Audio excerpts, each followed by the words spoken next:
Mr. Castaldi, how you would assess the work of the Council on Turkey? Do you think that really the protection of European borders can be outsourced to the third party? We are absolutely critics towards that new agreement between the European Union and Turkey, especially about those new requests by Turkey, because finally, yes, we understood that they are trying to help those 3 million of refugees, but the situation of human rights is really deteriorating inside Turkey, especially against the Kurdish minority, the Kurdish party in the southeast of the country. And also we should take in account the role of Turkey in Syria, that actually is pushing some militias that are fighting against the Kurdish militias that are the real fighters against Daesh until now.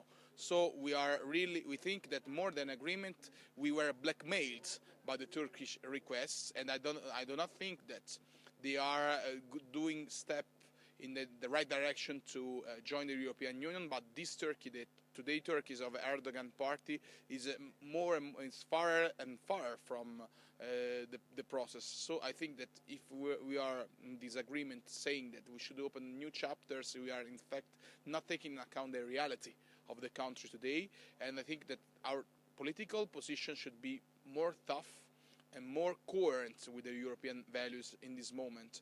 Turkey should show its commitment to the enlargement progress and process and to the European values, and then we could see if it's possible to strengthen the partnership.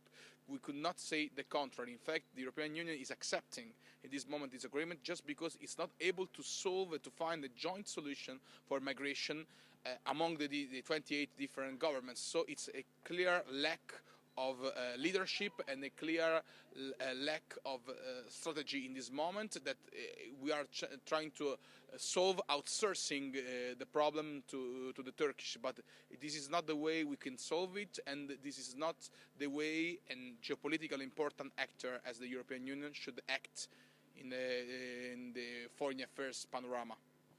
So what is your idea how the European borders should be controlled? Should be a coastal guard that liberals are calling for, or any other plan? How do you see that? The fundamental problem is that everybody is asking for new tools, but if there is no political joint will and strategy, the new tools will be just useless.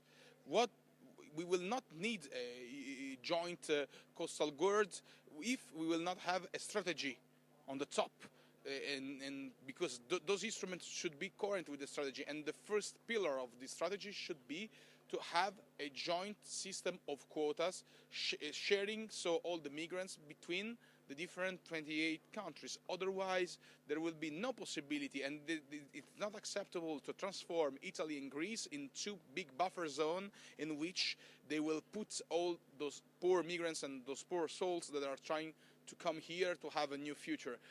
Without a permanent mechanism of redistribution, there will be no strategy, and without strategy, it's useless really to discuss about tools. And so we must need a clear expression of will by the 28 governments. Otherwise, we are just joking with the public opinion. They are just joking from the Council and the Commission with the public opinion.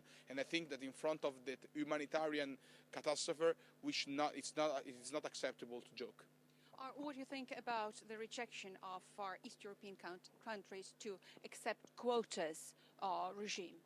The problem is that they are just following to the trap of a kind of populism, and I do not understand sincerely why we are speaking always about solidarity when the south of the Europe should pay the bill, and the east and the north would never want to share also the cost of the solidarity and the cost of